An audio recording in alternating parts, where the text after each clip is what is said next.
Hey guys, welcome back to Chaos Zero Nightmare. In today's video, we are having the first of hopefully many podcasts. I asked for you guys to give me creators to connect with.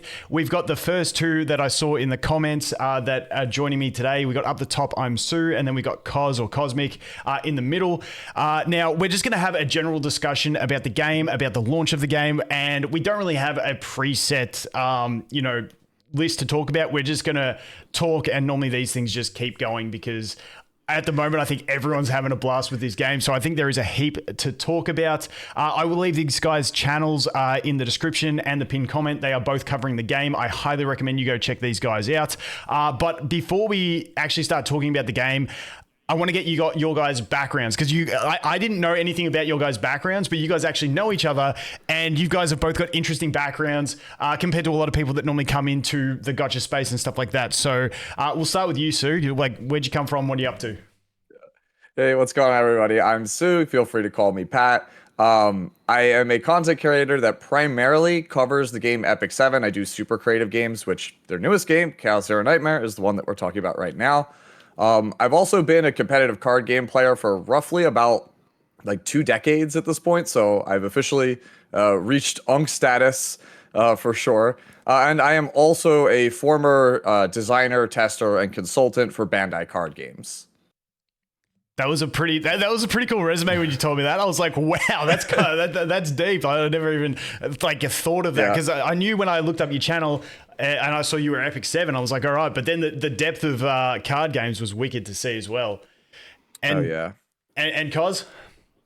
Yeah, hey everybody, my name is Cosmic from Cosmic Plays is the main channel. Cosmic Plays Gacha, however this all is going to work out. But I've been covering primarily TCGs for the last 11 years, and I've started all the way back in Force of Will, where I was the head judge of North America, up to currently I'm mostly covering Bandai games, where I do a lot for Union Arena and Gundam card game. And I decided with how the industry has been going, and this is being like a card game adjacent game, I really wanted to dig in and see what Chaos Zero Nightmare was all about. And well, I've absolutely been hooked. So yes, TCGs are still a big focus for me, but there's going to be a lot more from my side and the involvement from this game. I've been really excited for it. 100%, dude. Yeah. And just so you guys know watching, I've got the game on in the background just in case we talk about something. I can pop it up, but you can feel free to just not even watch and just listen along with this one if you want. We'll just leave my man Hugo in the back because he's the best unit in the game, clearly. And good old Yuichi Nakamura. I have a bunch of people who come into my streams and are like, I got the furry. I hate this guy. He's so ugly. I'm like, You know that his voice actor is like very famous, right? Like that's Satoru Gojo from Jujutsu Kaisen. Yep. Like that's Gojo. Like you're dissing the boy, the man. It's so literally funny. Mr. Nah, I'd win. It's so funny how now animal characters are now seen as furries, whereas back in the day it was like Ninja Turtles. You had biker mice from Mars. You had street sharks, and they were just cool. There was none of this weird connotation around it that I absolutely hate on the internet these days. But the first thing I want to talk about is the launch of the game, because I think this game is proven. Now, you guys, I play every gacha game pretty much that comes out. And I think this game has proven if you make just a really good game, people will be forgiving to shit stuff. And they've also been good at communicating and also, bit of compensation and stuff like that as well. But I feel like it's like one of the more on the worst side of actual launches, but because the game has been so well received, it's kind of like you sweep it under the rug. So how have you guys found the launch in general? We'll start with you, Sue. Okay, so the way that the gacha game that this to me feels the most similar to is Goddess of Victory Nikke. That game was an actual dumpster fire at launch, if you guys remember. Units just didn't work properly. There was just they had that stupid power scaling thing where the most important thing was your power as opposed to your actual strategy, and that is the worst thing you can implement in a game. I remember that vividly. I just remember Ludmilla just didn't work properly and was the best character in the game, even though she's a tank. She's the best damage. I just remember being wow, nothing works properly, but everything about the game was fun. The story was incredible. The music was great. And so everyone's all right, we'll give them a month to fix the game.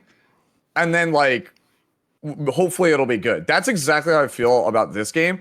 Is I am just hopelessly addicted to it. When I played the game in the closed beta, I lost in a 24-hour period, I would play 17 of it. I think I would play the game. And that's exactly how I feel about this. Like, man, this game is just so good that I'm willing to look over the bad syntax, the bad localization, the weird glitches, the server instability, so on and so forth. All right? Yeah. How about you, Cos? I think it's the syntax one that really does me in. So coming out of the limited playtest, I think a lot of us were like, okay, please clean up the UI, please clean up the syntax, or like the keywords missing and all that stuff. And it did bum me out quite a bit that we were getting an older version for what we had in the limited playtest. But like I had just found out with Kayron today, his ego skill is just an awful string of text that is just very uneasy to read at all. And I'm like, okay, I'm trying to read all the extra letters. Okay, it's exhaust based, and then sure. Like, I think there's so many parts of this game that feel insanely well done, very good on a polish or like a visualization standpoint. And then as I was doing like a zero system run, I got the little supporter message up in the side. It's like supporter file 2006 at whatever, instead of the voice line. I'm just like, like right in the dagger with the immersion. But I gotta say that the positive, a big thing for us in the TCG side of the world is dev communication. And I honestly just had no idea what to expect. Like the only other gacha game that I'm currently playing is Grand Blue Fantasy, and I do dabble in stuff. Like I did check out Stellar Sora at launch, which we don't even need to go into that one. Can you imagine the Reddit posts on that game if they had these issues on top? Like, holy. Yeah, but I would say it was pretty good, but again, it does bum me out with we had little inconsistencies like that. But the dev notes, that's the biggest thing for me. From like a positive is that a lot of times in the TCG world, they ship a set or there's a bad format and you just never hear anything about it. And earlier today, or I guess last night, whenever it was launched exactly, but there was another dev letter that came out with season 1 and like, hey, you guys can expect that we will give you a season 1 detailed information video coming out before the launch. And I'm like, maybe that's standard for like the rest of the industry, but for me personally, okay, the fact that they're announcing it early and to let us know to expect it is a huge deal for me. Yeah, and I think something they did really well before the launch was that combat guide they put out.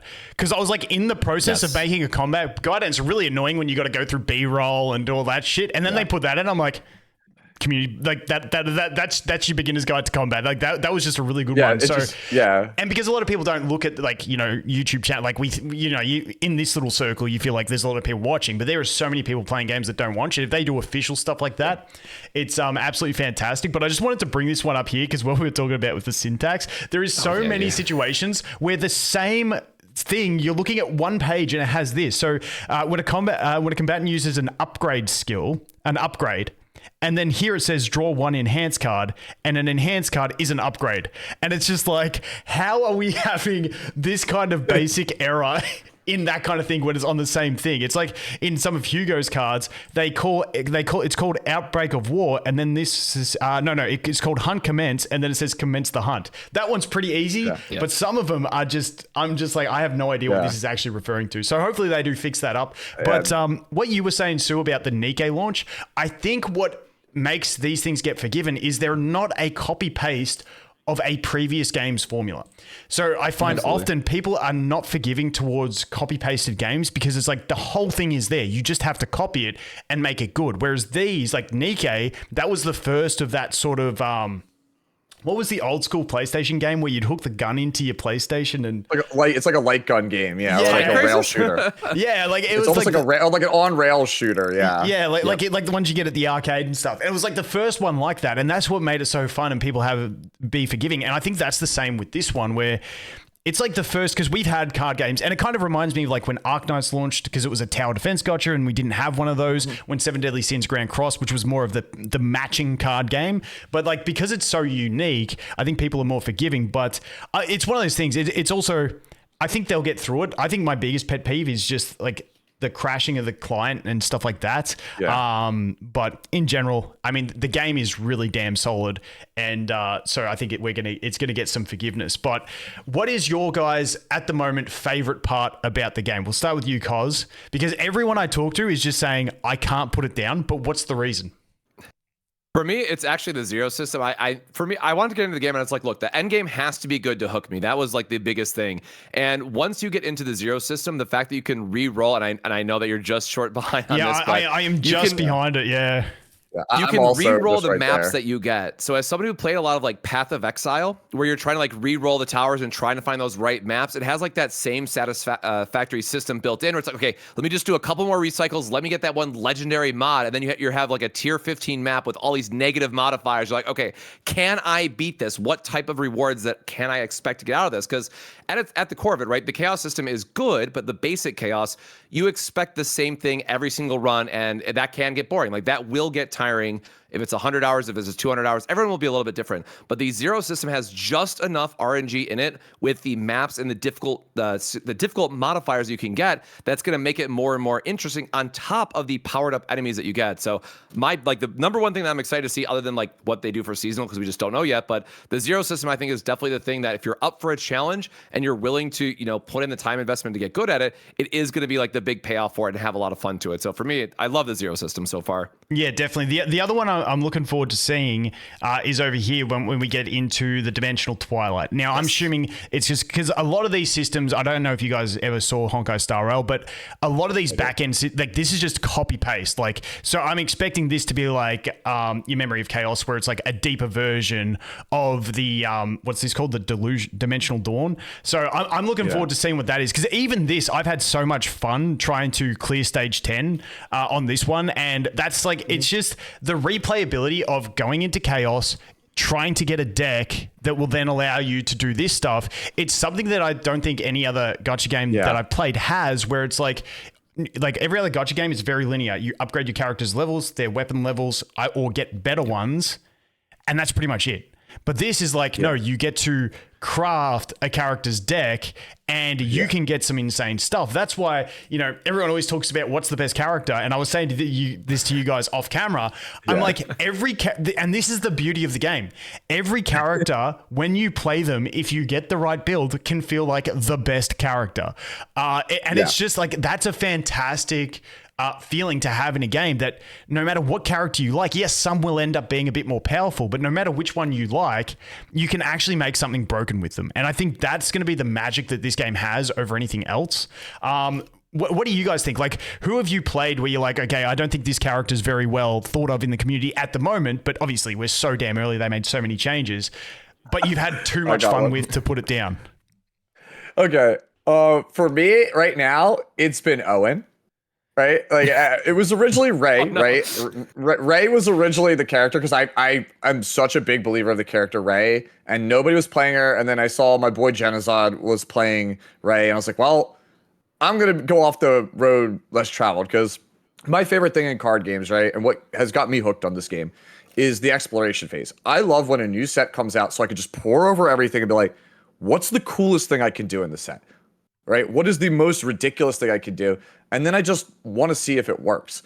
And the thing about Owen is that Owen is like this character that you think is like a DPS, but he does a little bit of everything outside of healing, right? So that first card there, Wind Charge, right? +1 hits on the next attack card used.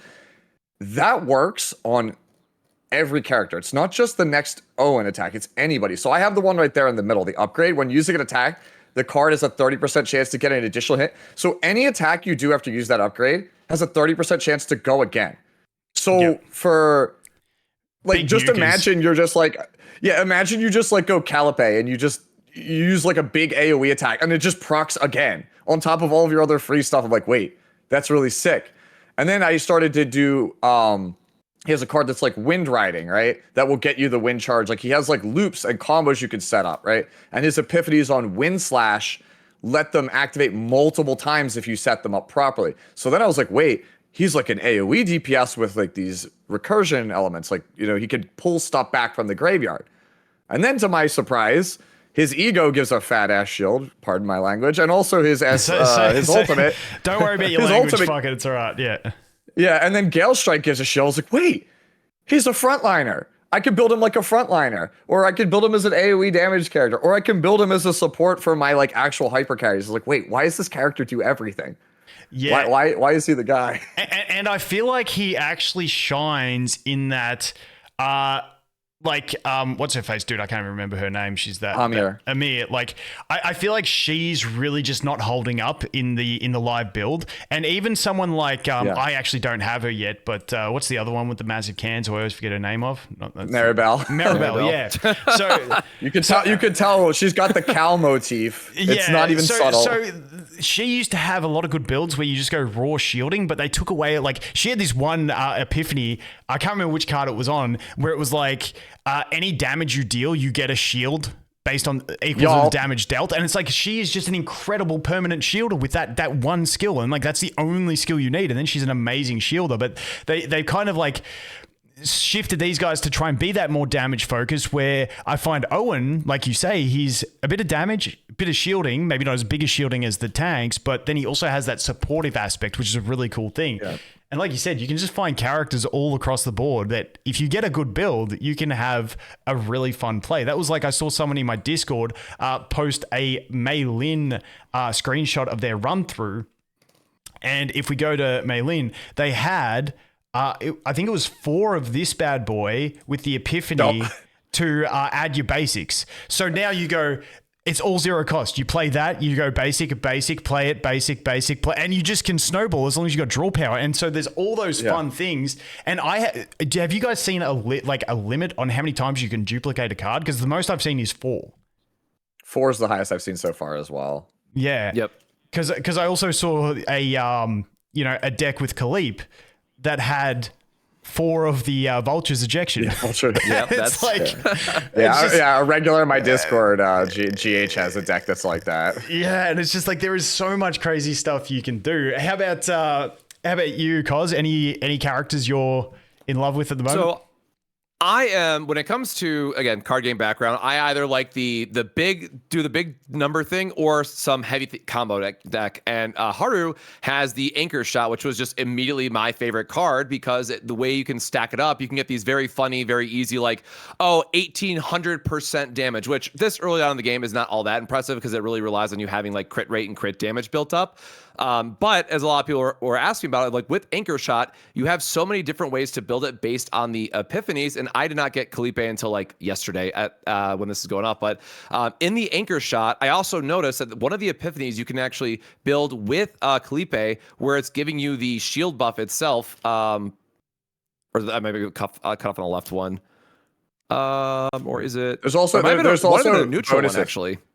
Okay. There's bonuses that these could get. Like there's these epiphanies that you could get add-ons like fortitude, morale, things like that. You can get bonus shields. Like you could get draw 1 stapled onto stuff. Like it's not just these epiphanies. Like there's like minor bonuses you get on top of them, which makes the game even way more deep with way more builds.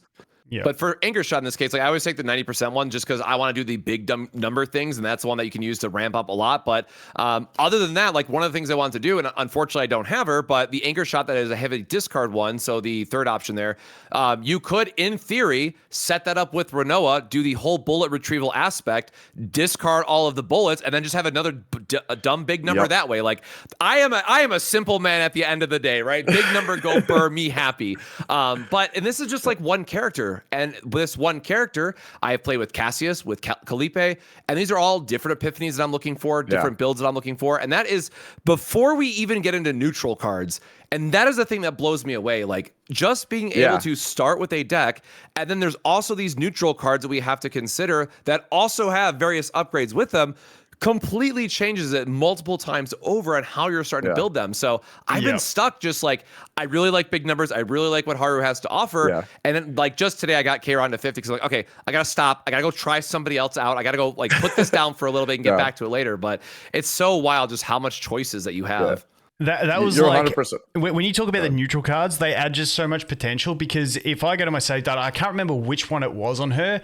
It absolutely got gutted. I can't remember which save file it was. I think it was something like this one. I had more Divine Epiphanies, but I also had 3 copies of that exhaust combo card that draws 2 on a combo. Yes, you had it in the previous one. It was the gear pack. Yeah, so the gear pack, yeah. So I had her with 3 of those. So the one thing she doesn't bring is draw power, and I'm like, now she's got like for turn 1, like I can just play my whole bloody deck and just kill anything. But obviously none of it saved because it was the funnest run I've ever had, and it was just insane. Yeah. So yeah, the basic cards as well are a really cool way to substitute for some of the downfalls. Now, the one thing I wanted to ask you, Cos, was with your. Where the hell is she? Haru. Do you have the ego, the dupe? I do not, but the E2 I know is really important for a lot of people because it can also change her play style. Yeah, it can be used even without sufficient cost. Like that was, when I see that, I'm like, this one kind of, and this, I don't know about you guys, like I've played a lot of gacha games, so I'm not a fan when it feels like a dupe completely changes the way a character can play. Damn. I don't mind number increases, little like subtle things, but when it like can be a fundamental mechanics change to the way you play the character and you feel like you're not being able to play them properly without that, I'm not a fan. So I would really hope they look at the design moving forward, because I think this is the biggest one. Like a lot of other characters I look at, like Hugo and stuff like that. It's like, yeah, I look at that dude and I'm like, yeah, that's going to ramp up damage a lot easier, make him do more damage. But this feels like a fundamental mechanics change, and I'm not a big fan of that. Do you guys have any feels on that? I mean, I agree with you. Oh, do you want to go? Yeah, just this is one of the things that I was caught, like I'm on the fence about. So in one of the dev videos, they did mention as part of these seasonal 1 rewards, we'll get 2 universal dupe tokens to use however we want. However, this puts a big handicap on future, in my opinion, in future design, because then that means I'm going to assume with Yuki being the next limited, she will also have some major E2 something that's going to change her kit, because now the devs are just expecting, planning, however you may want to word it, that everyone is going to be playing the seasonal content and getting that end of season reward, which obviously it's a gacha game. They need to keep people playing and what have you, but it's going to feel really bad because players are going to be stuck in this trap of, oh, well, now I have to save this universal resource because what if a new limited character comes out and I really want to use it for them instead of waiting for the season? So that is one thing that's like, I like the idea that it can, but they need to make a way to get them outside of just the seasonal. So I don't want to monkey paw this and say anything beyond that, but I really do hope they are careful with it in the future. Yeah, and so like I'm not sure, like I never got into Epic 7, but like I've played Raid, Summoner's War and stuff like that, and like Summoner's War you got like the Devilmon that you can get. Yeah. And I know this is a bit different because you're not looking to do like that's skill ups and this is dupes, so it's a bit of a different sort of aspect, but no, yeah. They have a dupe system in E7. We call it imprints in that game, and imprints are obviously what you get for dupes, but they have items, Unknown Slate, which is for characters, and then you have Bottle of Knowledge, which is for like the partners, what would be the partners in this game. And those are basically every like 6 weeks, give or take, you get those. And then any like special events like Christmas, you might get one, or like you'll get one at the end of a season. There's a lot of ways to get them. Like you'll probably end up with like 15, 16 of them in a given year. So it as long as you're smart about it, like you only use them on like your favorites or the characters you really think are good, it's pretty easy for a veteran player in E7 to get the dupe. So when they announced the system, I was worried because, like you said, I played Honkai Star Rail. For me, Acheron was kind of like the beginning of the end. I didn't like that the E2 gave such a big bump in power. And by the time we got to Firefly, Firefly is where I gave up on the game because literally, like to this day, I'll just be asleep, dead in my bed, looking at the ceiling, you know, just sleeping, and just I'll hear it in the back of my head. Set the seas ablaze, and I'm like, no, I hated that character so much. Like it ruined everything I love about that game. That symbolizes where it was like, you know what, I need to just jump off. This is not the game for me. And when I saw in the closed beta that they were doing this, like an HSR, I was a little bit worried, but I was like, in E7, if I want to triple S a character and I'm really dedicated to it, it's not that bad, right? It's not that bad. So maybe, just maybe. And then when I saw here in this game, they have the store where you can buy 2 imprints with currency. Yep. Hopefully it's not that bad. Like I said, if you look at a lot of the characters, the E2 point is where you get most of the strength from the dupes. Yep. And that's kind of like the rest of the stuff is like, okay, this is just fine. Yeah, 100%. So if the store just gives you 2 and they give us slates in this game at the rate they gave them in E7, I don't think anybody's really going to be hurting to be able to play their favorite character the way they want to. Yeah, it's just a matter like I think a lot of people have that that Hoyo PTSD where you've just got to save up summons, and like if you want to get this character that's coming in 3 months time to that E2, you've just then got to skip 5 banners to be able to just do that. But the problem is this is a card game, and the magic in this game comes from having all the different. I look at this as like each character is an engine of a deck. Yeah. You know, like I played Yu-Gi-Oh a lot, and the comparison I always use is I always played Light Sworn, and then you get the Chaos engine and put it in there, so now they have synergies, and you want to have all the engines to be able to experiment. You don't want to be just foregoing having some variety in your gameplay to get something that's kind of broken. So hopefully, like you said, they do give them out and it doesn't become an issue. But yeah, that was just something I noticed, because a lot of the people that I've found loving Haru, it's always they got Dupe too, and it's like, yeah, that would definitely change my mind on how you play her. Definitely. So it was just good to see Cosmic enjoying her without the dupes. Yeah. So you know what I mean? I'm still big number go Burr. Like I'm a very it's just so fun to see those big crits. I'm the total opposite of you, because like I like very oddball, off the wall, mechanically complex things that do stuff that surprise people. So like, even though we were talking about Owen earlier, this is my girl. There's a reason she's behind me. Renoa is my girl. I love the intricate sequencing and like loops you could do with her. So you can basically use like some of the epiphanies on like Echo Sorrow and Flower as well. Yeah. Flower. Like Flower has one that gets all of your dirge bullets back to your hand, right? Or gains retrieve. So you could do things like Or you discard 3 and then you put like retrieve on them, then discard them, come back, and I know what you're saying. Yeah, so like I've done plays on stream where like I will go, oh okay, I'll turn my whole hand into bullets, and then I'll use her ultimate, the last stitch assault or whatever it is, which pitches all of the cards. But then her ego skill rips all the bullets back, right? So you use this, dump everything, like get 9 bullets in your hand, dump your whole hand, and then use the ego skill, rip 10 bullets back to your hand, pass turn, discard all 10, and then you just see her just be a John Woo film, just and just kill the boss. And there's that one skill where the thorns come down as well when you're doing them all, because I think that's the one that banishes them from the graveyard. Sorry, I'd speak in Yu-Gi-Oh terms, but it exhausts them from the discard pile or whatever it is. It's a Ballad of Pitch Black, I believe, is the card you're thinking of. It's one of the epiphanies in this one. That's the one where she like brings the thorns down, and then the ego skill also has the thorns on it, so it could be that one you're thinking of. But the ego skill finds your bullets no matter where they are and pulls them back.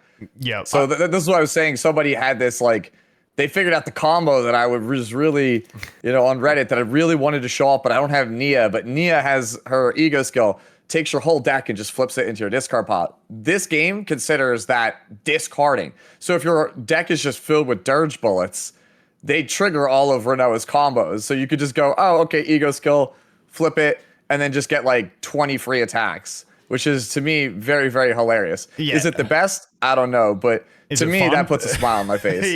Puts a smile on my face. And that's the thing I actually like about this game. In a lot of other gotcha games, fun comes from beating the content, and to do that, you often need the right characters. Whereas this, like we said at the start, you can kind of make a cracked little build for any character, and so the fun comes in making that build and then proving the theory behind it, which I absolutely love. I think that's just like a really cool side of it. So I was so stoked for Renoa when she had like an epiphany on this in the beta, where it was like dirge bullets cost 0, and using a dirge bullet means you draw a card. And then you had the this one, which was like create 3 dirge bullets, and I'm like, that draw engine was going to be completely broken if they didn't change it. My actual Renoa deck that I play right now has 2 copies of the create 3 dirge bullets, Echo of Sorrow, and it has draw 1 on it. Yeah, that's great. Yeah, some of those divine epiphanies are absolutely crazy. Now, is there what's the next topic you guys want to go? Is there something like you guys really want to talk about right now, or do you want me to pick the next thing?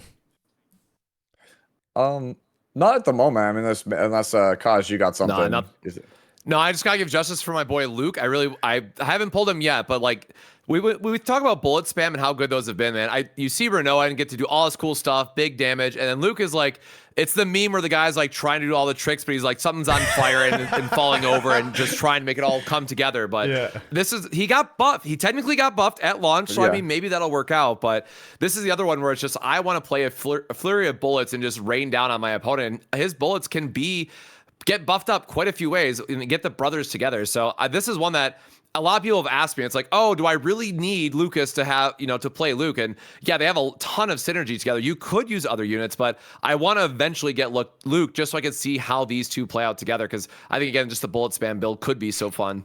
Yeah, he was, and he, when I first like saw the characters from the game, he was my favorite. I was like, I just love that whole, like the cloaked hooded vibe. Like he's just a cool dude.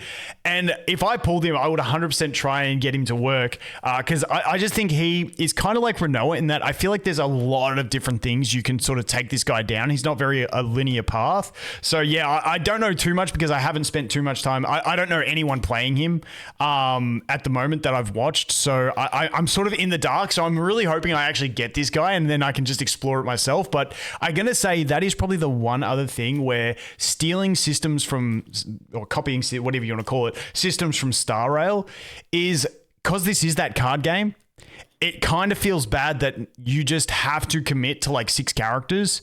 And for the longest time, that's kind of where you're going to be narrowed into because of that whole, system of getting the experience, getting the upgrade materials. That's kind of where all your stamina is going to go, especially if you're not max refreshing, which is horrible value in this game as well. Same as Star Rail. Oh yeah. So it's kind of like some of those core, like a lot of the Star Rail core systems are fine and people are familiar with, so it's good. But maybe if they boost the amount of, or reduce the cost of leveling and upgrading characters so that you can have this wide roster, but keeping in mind, because the grind of the game that keeps people in is the chaos mode, I feel like you're still going to get good player retention, and then people are still going to spend to get new characters. It's just when you have them, at least let them baseline play around with the decks. You know what I mean? Yeah, I do think they need, because E7 has like a preview skills that lets you kind of just mess around and test the character out. Like I really think that's a feature that this game like absolutely needs. And yeah, right now we're feeling it right now because it's week 1. Stamina cost is definitely brutal. I know in E7 they started to do this thing where in order to alleviate the steep stamina cost, they would give you like an extra 100 as like a check-in halfway through the day, or like they'd give it to you twice a day to kind of smooth it over. It's like, hey, here's a little something to keep you playing the game. And I'm hoping that they do that because like the gearing stuff, right? Like the equipment in this game, what would be like your artifacts, your relics, is very, very overcosted. Like nobody's really farming them right now because if you're a gacha veteran, hey, just get the bare minimum you need to carry you to the end game, then farm the real stuff in the end game. No reason to dump it now. Yeah. And seeing that it was 60 a run is like, ugh. The one thing I noticed, which goes higher, but I don't know if you guys saw this just quickly, in the chaos, it shows you what pieces are going to drop before you actually spend your energy. So if you want to farm this and you're sweaty playing through chaos, now I'm waiting, I'm gathering data before I actually go recommend it, because I've seen on the 60 stamina run at level 50 drop 2 of the yellows, but I haven't seen a chaos run have the availability of 2 yellows. So I just want to see if it's the same. But if you're running those chaos runs anyway, just hold on to your energy. And then if you see the exact piece, say I'm looking for a good cup here, it doesn't tell you the main stat. But if I'm just looking for a cup of the right set, well, I can just keep going. And then if I see that cup as a gold one, you can go ahead and get it. So I thought that was a pretty cool thing where it's a little bonus to the super sweaty players, but you don't feel like you absolutely have to do it. But sorry, Cos, what were you saying? Oh, good. I was just going to say, speaking of high costs, can we just talk about potentials for a minute and the fact it takes 16 of the legendary or whatever it is for the higher? Yeah, I think it's a crit one that takes I haven't even bothered with Hugo because he doesn't really need anything till he gets around over here and stuff. But where's you? Yeah, that. Yeah. That's brutal.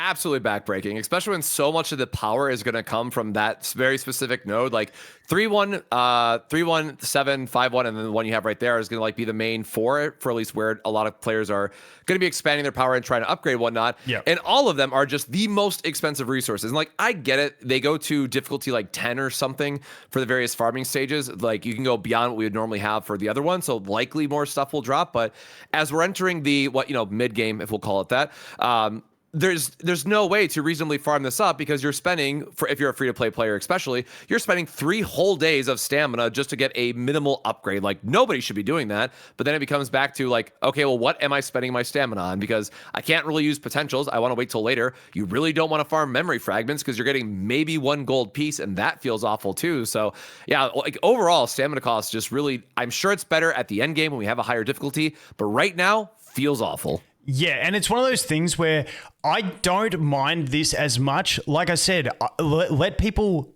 I think that this cost would be acceptable if it was much easier to level characters and limit break them so that you could have everyone so you could test them. But then if you really want to play a character, then you've got to do that deep investment over here. But at the moment, it's just so expensive to level a character, which in other games, I get like in Star Rail, it still, I would have loved to have more characters built, but it makes more sense than in a card game, if you know what I mean. So that would be the one saving grace for it in my mind. But yeah, it's just, I guess they're just trying to monetize and stuff like that. But the one thing I want to say with their monetization, I think they've got a really cool, like, I know people hate the 50-50 and summons like that. Me personally, in gacha games, I always play free to play. So it's just like, I always go with I'm going to reroll like a sweat lord to try and get what I really want to start with.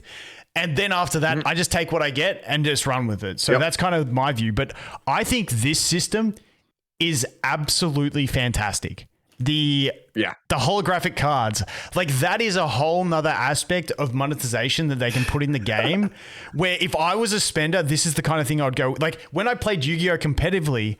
I remember I was playing this Necros deck when it was the meta. It just happened. Like I normally liked off meta, but this was like the meta deck. And it's like every, non-specific card, like every generic card I had, I was trying to get in the highest rarity possible. Like I was spending cash like no tomorrow, like if you have different rarities, I have one right here. You guys are TCG players, you always want to get the highest rarity of everything.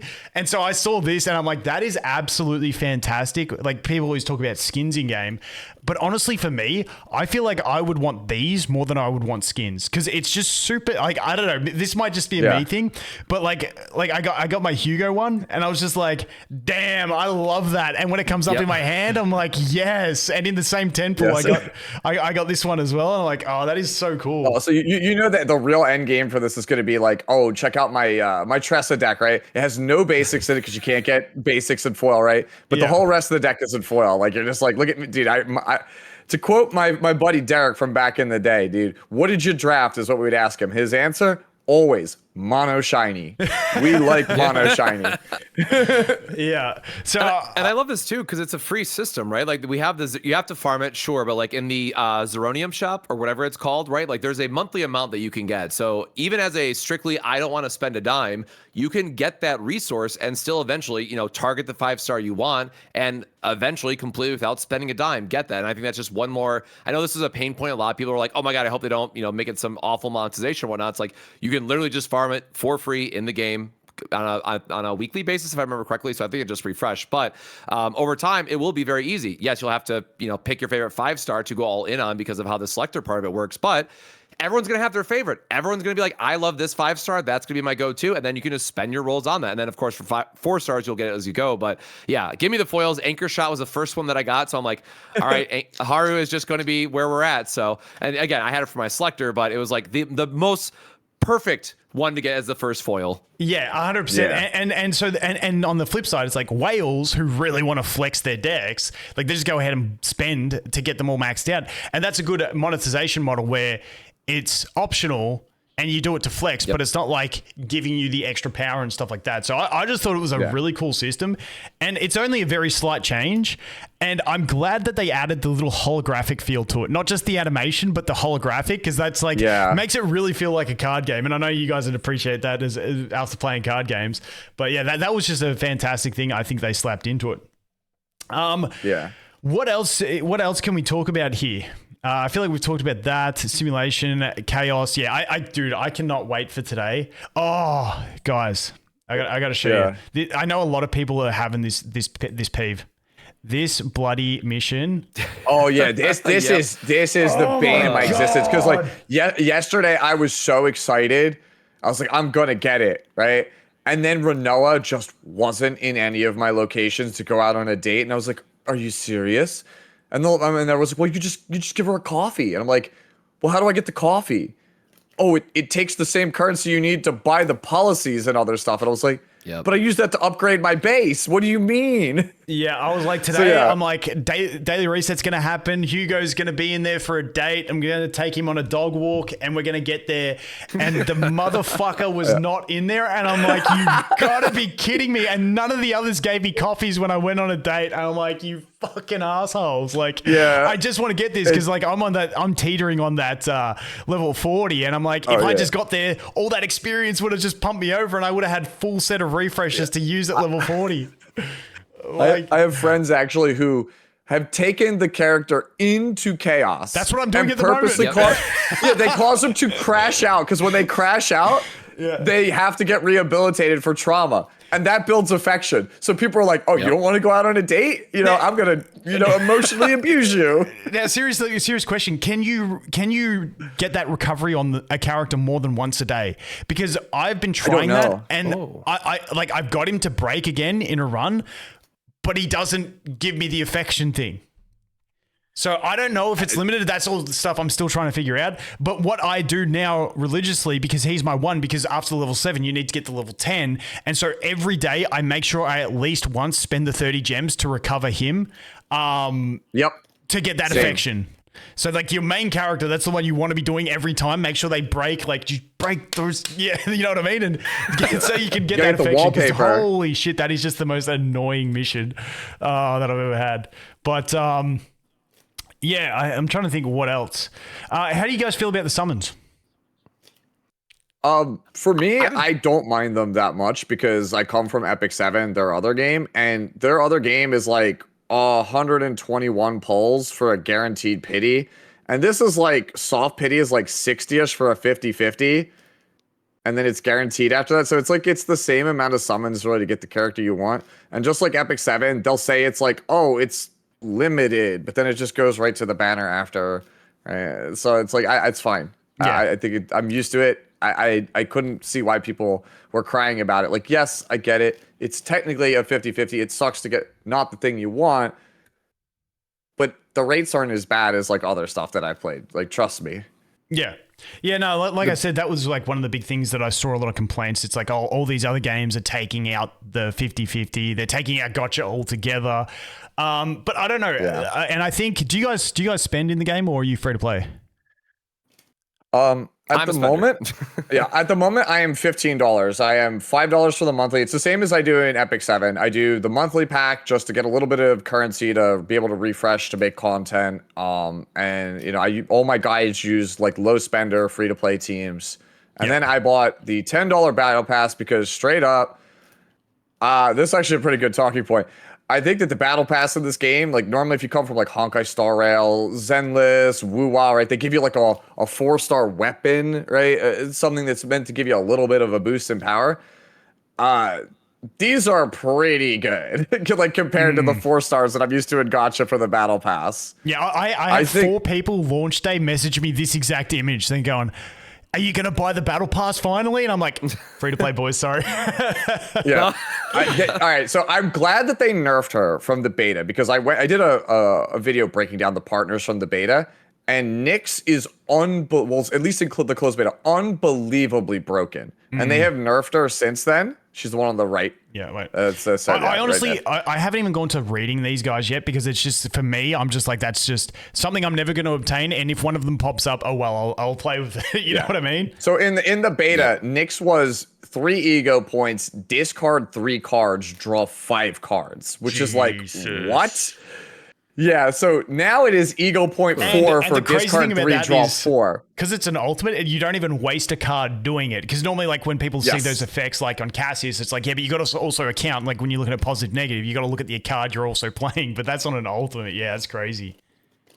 Yeah, just for your controllers, right? Your Mika, right? For example, what does this do that your Mika doesn't want, right? Like it gives bonus health, bonus healing, bonus damage to your whole team, and it draws 4 cards.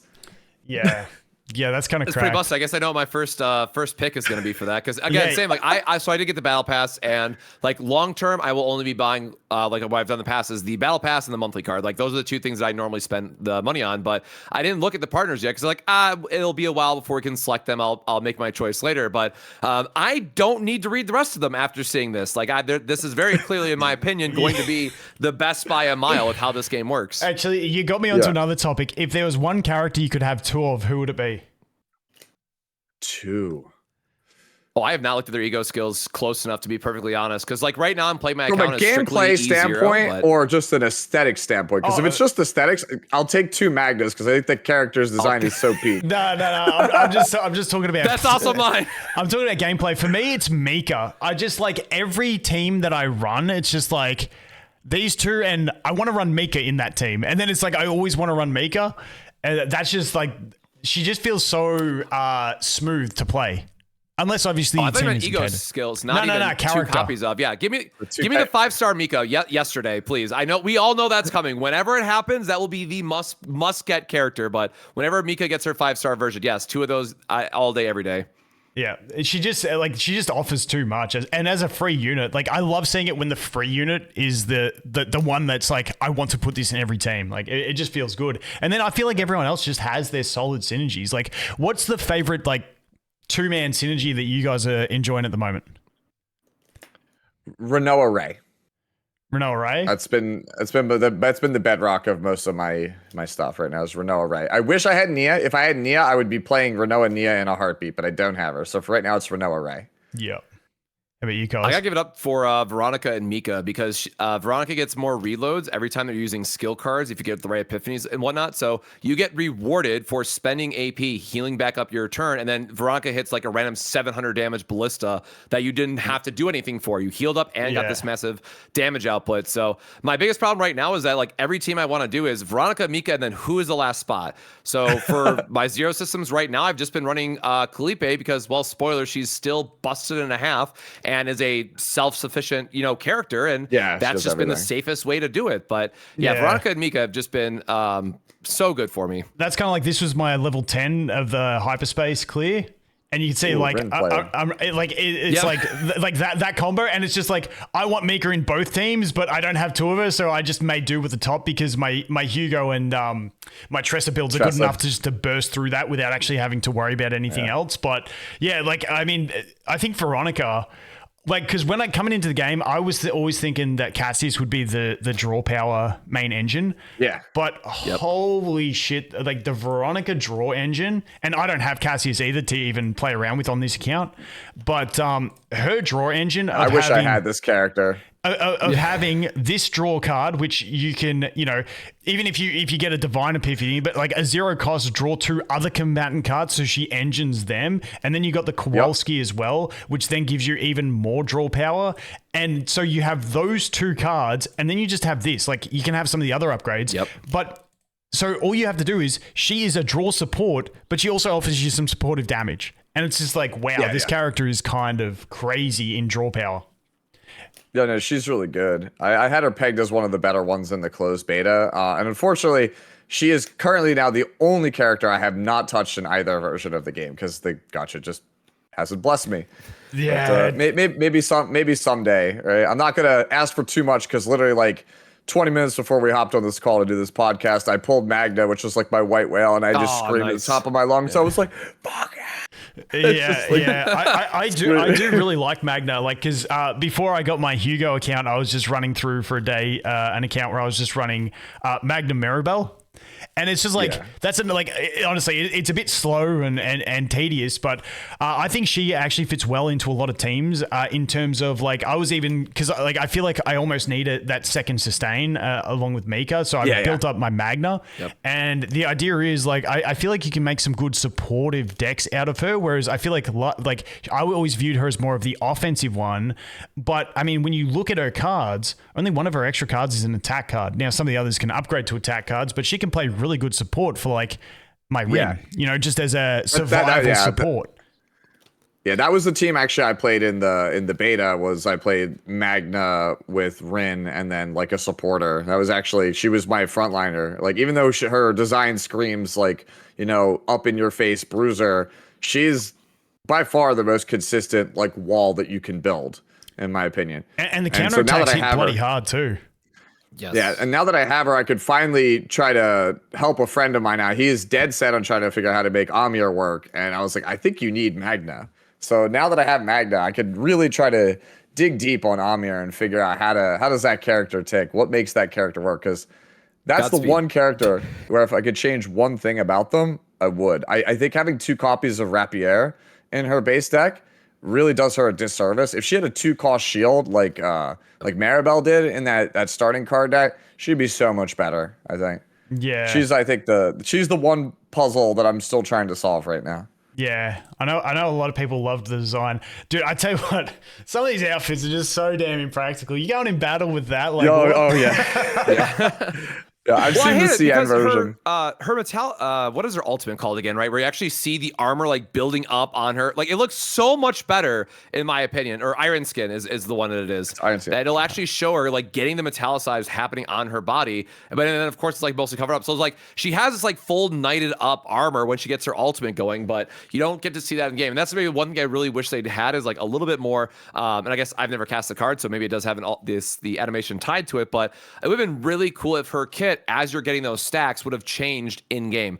Yes, it would have required extra work, and she's just a 4-star. I get all that side of it, but man, I saw this preview of it, and like that would have been so cool if it got translated properly into the game. Yeah, I mean, it leaves it open because I feel like if they get a new 5-star come into the game with something like that, I feel like maybe then they would put the investment into it, which would be interesting to see, because that's actually one thing when in like my first impressions of the game, I said like, if you're interested in the game, you have to play it, not watch someone play it, because the game actually, when you just look at it at baseline, it doesn't look too crazy. But when you start playing it, that transition from the chibi art into the animations that happen, and then it flashes back. Like the one that I always think of mainly is Magna, where her ultimate, it kind of like flashes between the two all the time, and like the animation, and then back to the in-game thing, and then they go flying, and I just think that the whole presentation of it is absolutely fantastic. And obviously, being a card game, it's like any card game. If you're watching it without knowing what's going on, it's so lost. boring. But as soon as you have a knowledge of the game, it's super exciting. And so that was my one thought with this game. I was like, its main struggle is going to be getting people in the door, because once people start playing it, I haven't heard anyone that doesn't like it. The only complaint I've seen is from people who are too busy and they're like, I can't play Chaos enough. You know what I mean? And the other complaint is, I had all this shit to do and now it's 4 a.m. and I'm still playing Chaos. And it's like, when that's the two biggest complaints, aside from all that little niggly stuff from the launch, like that's when you know like the game is going well. Now, obviously, over the long term, will you want to be playing that much? We'll have to wait and see. But they've already addressed it in those dev notes where they're like, we're going to work on ironing some of these things out, making it not so tedious. So I'm really hopeful with where this is going to go in terms of longevity and just having fun with a game that doesn't have to just chase the meta. So we'll have to wait and see. The biggest part for players will be when they get that first aha moment where they have just their 3 characters, they finally found the synergy that brings it all together. That is going to 100% hook people, and then they'll really dive into it. But yeah, again, I think it is that like first investment of, if people see Chaos and that's maybe their first experience to it, it can be long. Like I know, especially in the Zero system, once you get in the higher difficulties, like it is taking an hour and a half to go through. I am sweating, trying not to die. But some of it being harder is also okay. But there does need to be like the lighter modes where, of course, you can just dive into regular Chaos if you want. But man, just finding new epiphanies or new neutral cards that pop up and then just give me a completely new idea of like, oh my God, I want to level this character now because this would be really good in their deck instead. Like that's what keeps me playing at the end of the day. Just the Zero system, the randomization with the maps, and then the epiphanies and how those are always changing the gameplay. Like just the divine epiphanies alone just open up so much. And I cannot wait to see how those get expanded on in the future. Yeah. And I think that's the beauty of it is like, there is no meta, because it's like you just get that one divine epiphany and then duplicate that shit, and it's like just blown open. It's like none of the shit you're talking about applies because I have this now. You know what I mean? Yep. Yeah, it's funny you guys say this. Like we're all talking. I've been saying this since the game launched because I'm sure Vulcan in your streams, people come in and do this. They go, "Who should I roll for? What's the best character?" I actually have a command now. Yeah, I have a command now. It's just exclamation point best, and it's just a copy pasta explaining why you should need to just get good and stop worrying about a tier list. Just play the game. Yeah, whichever character you like is the best one because the game is too new and it's got too many variables. There's too many things to keep track of for you to ever know. Like last night, I had my whole like world about how I think about the game turn on its head when somebody showed me a neutral card that's like a 1-cost card. I think it has exhaust. It's searches your deck for any card and gives it replicate and adds it to your hand. So it just is a duplicate copy of anything in your deck. And I was like, wait, what? Oh, like, the spirit, the monster card. Yes, no, I did get that. The monster cards are insane. crazy. Some of those ones. Yeah, dude. Like I was just like, could you imagine? Because we talked about this earlier. Like what if I had this character, but I had 4 copies of this card instead of 3, or and just having that in your deck is like, oh, it's whatever I need it to be. It's a clone. And it copies upgrades too, which is the most insane part. So like for Mika, for her one that gives like plus 50% healing, I'm like, okay, well now I have 100% healing buff unlimited through the rest of the fight. So any upgrade card potentially that can get doubled as long as they don't have the unique tag adds so much to it, like double stacking. Actually, can you do with Hunting Instincts? Is that right? So this, I've got double this in my current build for him. Yes. So I get every time we play a card, I get double activation. This one has, I get double stacks. It has Outbreak of War, and I got the Divine Epiphany to reduce the cost of it by 1. So I start with 2 of this in my hand and just double stack, and then every time I play something, he's getting 2 stacks. Yeah. I have something similar to this where I have like an Outbreak of War on one of my Renoa builds where it's just, I essentially just start every hand with 2 Dirge bullets, and I also have another Outbreak of War that buffs the damage from the Dirge bullets. So I effectively just pass my first turn, and then for the rest of the game, I don't have, in certain like farming content, I don't have to play a single other card. I can just pass my turn, and I get a guaranteed 2 to 4 bullets every single turn. I don't have to do anything. Yeah. It's actually hilarious. Actually, another thing I want to talk about is, I mean, auto farming in the game, it doesn't really matter because anything that you can auto is just like brain dead anyway. But dude, some of the AI does my head in. So I got this bloody sick one. This is wicked. At the start of battle, discard up to 3 cards, draw equal to that number. That is such a great effect to have at the start of battle. And when I'm doing my hard runs, I always forget to re-equip this because when I'm playing with it on auto, it pitches these things, and I'm like, what are we doing here, you stupid card? Like, why? Oh my God. Yeah, I don't know what happened. Like in the limited playtest, the auto is actually pretty decent, and maybe it's just now we have so many combinations. Like it is very unreliable now. Oh, yeah, in the closed beta, like your Tressa would actually like do combos, and you'd be like, whoa, the AI is good. And now I'm just like, oh, I got Cassius. Oh, he played Joker. He could search his deck for anything. You should get a way to win that. Yeah, and then he gets like 100% shield when the enemy's not attacking, and then uses it, and you're like, oh. Well, I mean, that's not the play I would have made, but yeah, it is what it is. I do think something I've seen like people suggest is in chaos mode, it's got auto off. I think you should have the option to put auto on, especially for those early stages. But it starts off every time you enter, and then you have to turn auto on if you want to do it. So you're not like going into a stage and accidentally leaving it on. I think that would be good just for those early stages. The other thing, I don't know how you guys feel, and I don't want to jump in because I'm midway through a run. So if I go in, we're going to be stuck in there. But I would love to see them when you go into an occurrence. It just goes occurrence, boom, there's your options. Not the little scrolling text every time on every one. It's just like, dude, you're adding like 5-10 minutes to my run just on the premise of having to do this scrolling text and animations every time. Like maybe do it like the first time you get the encounter, like have that. Yeah. But then like They should do it like let's just snap it like up. E7 has an option where it's like view the animation one time a day and then never show it to me again. Like I don't know why that's not an option. Yeah, I guess because it's not even an animation. It's just like that slow scrolling text before the menus pop up. But that's another thing. Like I said, like there's all those little issues, but like the core outline of the game is just so damn solid.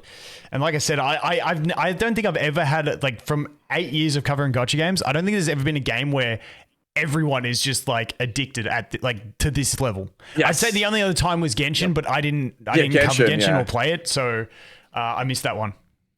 But yeah, big L the on one my that got side. away. Yeah. Yeah. But you know, these things happen. I just looked at it. I'm like, who the fuck wants to manually run around a world and do your stuff that you normally auto in other games? I was like, that just makes no sense. And then the game came out. And I'm like, oh, there's a lot of people that want to do that.